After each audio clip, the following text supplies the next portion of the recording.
Yes, I'm calling your attention to Matthew chapter 24, which Jesus spoke of the end times, and he told you to take heed that no man deceive you, and he spoke of nation rising against nation, pestilences, the beginning of sorrows. He talked about all of these things, which could very well describe today.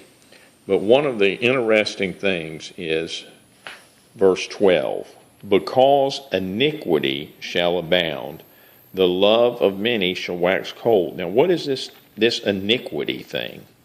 Well, as we go to the Strongs Concordance and look up iniquity, the iniquity that he spoke of that abounds is not being subject to Jewish law.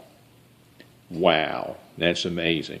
Because today, it seems like even the church has made a point to not be subject to Jewish law. Case in point, under Jewish law, the Sabbath is the seventh day of the week. God was very precise on what the Sabbath should be. But sometime well after the death and resurrection of Jesus, church leaders inadvertently decided to change the Sabbath to Sunday rather than the seventh day of the week. They made it the first day of the week. This would be pretty much the ultimate not being subject to Jewish law, because they've completely set aside the day of the week that God appointed for a meeting with him.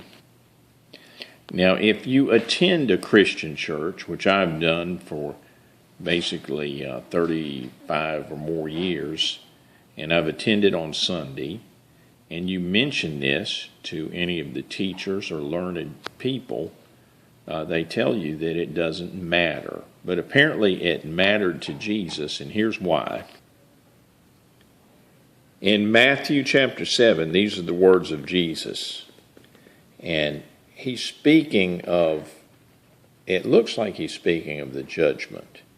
And he says, not everyone that saith unto me, Lord, Lord, shall enter into the kingdom of heaven, but he that doeth the will of my Father which is in heaven. Kind of sounds like the Jewish law, the will of my Father which is in heaven, but let's see some more. Many will say unto me in that day, Lord, Lord, have we not prophesied in thy name? In thy name have cast out devils, and in thy name have done many wonderful works. Now listen, it's not sinners out there doing these wonderful works. These are the church people. So what is his response to these church people? His response is, and sadly, and then I will profess unto you, I never knew you. Depart from me, ye that work iniquity. Now this bothered me. I just did not understand this for over 30 years until I learned the meaning of that word right there, iniquity, and how church people could be in this condition. As you look at that word iniquity, what is the iniquity?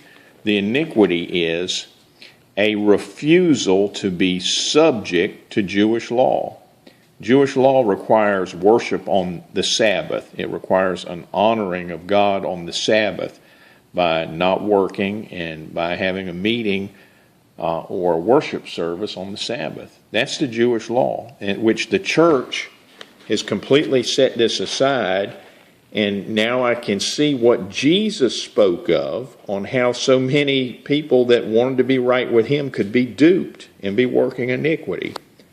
Don't take man's words. Take the words of Jesus when you settle this for yourself. Should we worship on Sunday or should we worship on the Sabbath and be subject to Jewish law rather than, in the words of Jesus, not me, working iniquity?